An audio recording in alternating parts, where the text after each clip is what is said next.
नाशिकमधील भोंदूबाबा अशोक खरात याला 18 मार्च रोजी अटक झाल्यानंतर 15 दिवसांनीच नाशिकमधलं एक आणखी धक्कादायक प्रकरण बाहेर आलं आणि ते म्हणजे नाशिकमधील TCS या बहुराष्ट्रीय कंपनीमधील लैंगिक अत्याचार आणि बेकायदेशीर धर्मांतर प्रकरण। अर्थात या TCS धर्मांतर प्रकरणाची सूत्रधार निदा खान ही मात्र तेव्हापासून गायब होती, फरार होती। गेली 30-40 दिवस पोलीस तिच्या शोधात होते। आता या प्रकरणात SIT नेमण्यात आली, पण ही निदा खान कुठे आहे?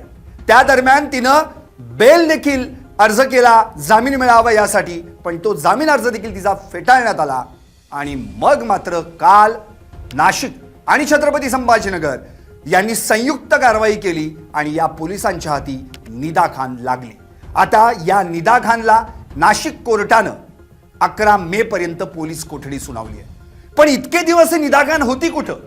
हिला कुणी आश्रय दिला होता? हिला कुणी लपवून ठेवलं होतं? आणि निदा खान इतके दिवस पोलिसांना गुंगारा देण्यात कशी यशस्वी झाली? अर्थात आता एक नाव पुढे येतंय, ते म्हणजे छत्रपती संभाजीनगरमधील MIM पक्षाचे नगरसेवक मतीन पटेल। या नगरसेवकानंच या निदा खानला नारेगाव येथील कैसर पार्क मधील एका फ्लॅटमध्ये लपवून ठेवलं होतं, दडवून ठेवलं होतं। त्यामुळे आता याला देखील सह आरोपी करण्यात आलंय। आता या मतीन पटेलचा निदा खानशी काय संबंध पाहूयात। कोण आहे हा MIMचा नगरसेवक मतीन पटेल?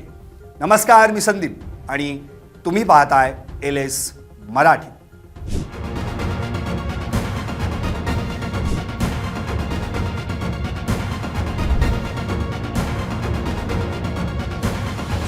नाशिकमधील बहुचर्चित TCS या बहुराष्ट्रीय कंपनीतील धर्मांतर आणि लैंगिक अत्याचार प्रकरणातील मुख्य आरोपी निदा खान हिला काल रात्री अटक करण्यात आली।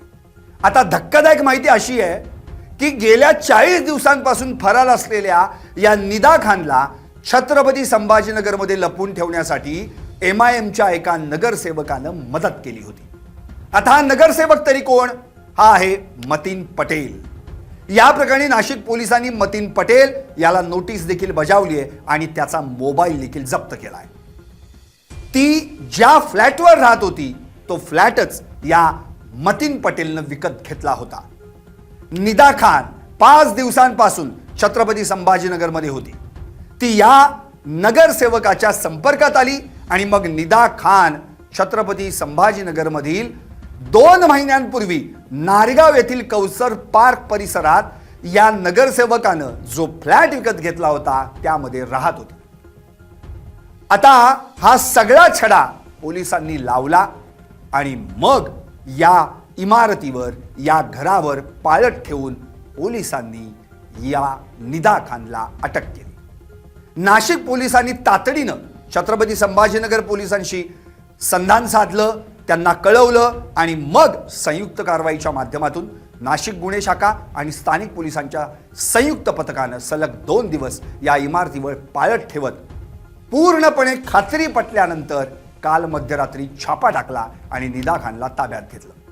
आता या संपूर्ण प्रकरणात आंतरराष्ट्रीय सिंडिकेट हा मुद्दा अत्यंत महत्त्वाचा आहे। निदा खाननं अटकेपासून स्वतःला वाचवण्यासाठी आपण गर्भवती असल्याचं वैद्यकीय प्रमाणपत्र न्यायालयात सादर केलं होतं। मात्र न्यायालयानं हे प्रकरण आंतरराष्ट्रीय सिंडिकेटशी संबंधित असल्याचं सांगत तिचा जामीन फेटाळला होता।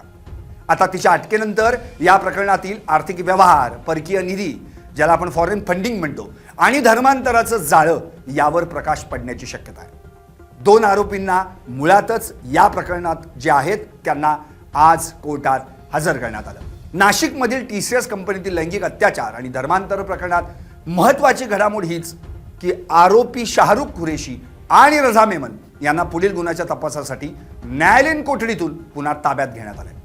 मुंबई नाका पोलिसांकडून दोघांची चौकशी सुरू झाली आहे। आज त्यांना न्यायालयात हजर देखील करण्यात आलं। आता पीडितेच्या धार्मिक भावना दुखावल्याचा आरोपही या दोघांवर आहे। फिर्यादीला दिलेल्या गुंगीकारक पदार्थाचा स्रोत काय, बँक व्यवहार, त्यात कोणते व्यवहार झाले, फंडिंग याबाबतची सगळी सखोल माहिती या माध्यमातून मिळणार आहे.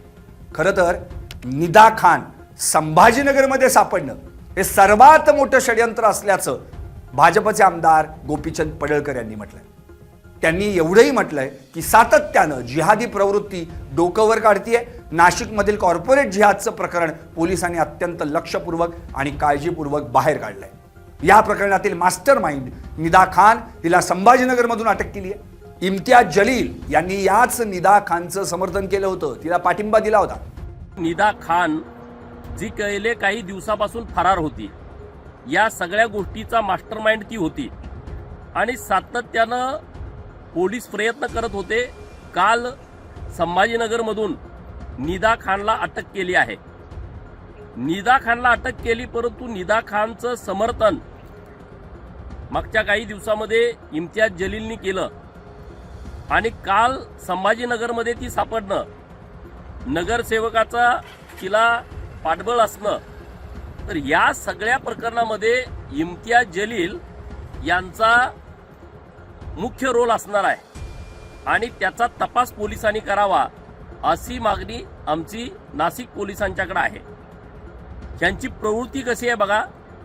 अशोक खरात सारखा भोंदू बाबा जेव्हा लोकांच्या समोर आला तेव्हा कुठल्याही हिंदू समाजातील व्यक्तिमत्वानी, पुढाऱ्यांनी कुणी याचं समर्थन केलं नाही.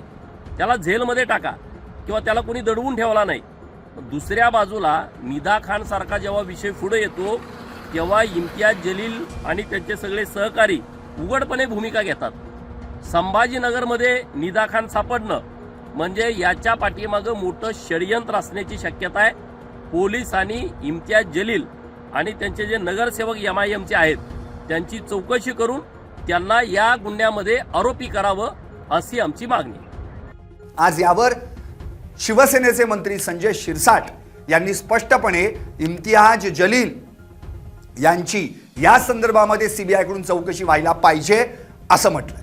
आता निदा खान संभाजीनगरमध्येच सापडली, MIMच्या नगरसेवकाचंच तिला पाठबळ आहे. या सर्व प्रकरणात इम्तियाज जलील यांचा रोल काय आहे, त्यामुळे पोलिसांनी याचा तपास करावा असं पडळकर यांनी म्हटलंय.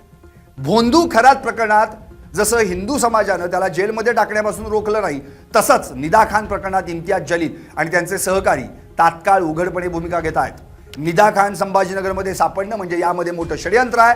म्हणूनच जलील आणि त्यांच्या सहकाऱ्यांची चौकशी करून त्यांना या गुन्ह्यात आरोपी करावं अशी मागणीही त्यांनी केली आहे. तिकडं भाजपचे आमदार नितेश राणे यांनी देखील या संदर्भामध्ये प्रतिक्रिया दिली आहे. MIM हा अतिरेकी पक्ष आहे असं त्यांनी स्पष्टपणे म्हटलंय. नितेश राणे यांनी या प्रकरणावर म्हणताना असंही सांगितलंय की 2047 पर्यंत या राज्याला गजवाये हिंदच्या अंतर्गत इस्लाम राष्ट्र बनवणं हे या लोकांचा मनसुबा आहे. MIM हा अतिरेकी पक्ष आहे. या पक्षात काम करणाऱ्या प्रत्येक व्यक्तीची मागची पार्श्वभूमी तपासली गेली पाहिजे. इम्तियाज जलील हे निदा खानची बाजू घेत होते. इम्तियाज जलील यांच्या आशीर्वादाशिवाय हे शक्य नाही अशी प्रतिक्रिया त्यांनी यावेळी दिली.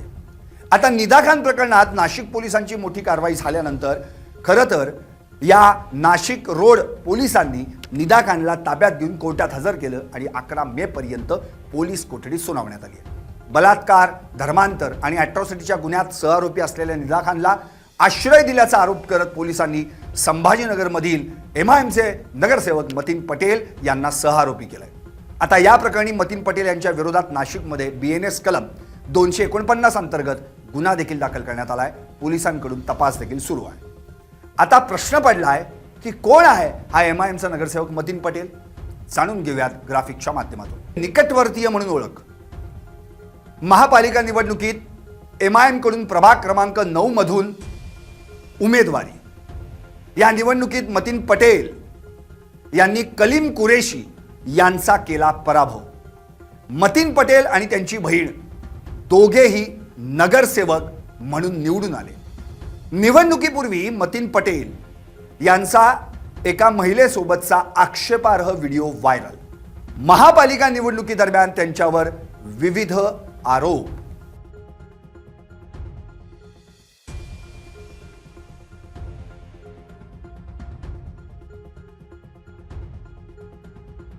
एकंदरीत या मतीन पटेल याला या प्रकरणात सहआरोपी करण्यात आलंय.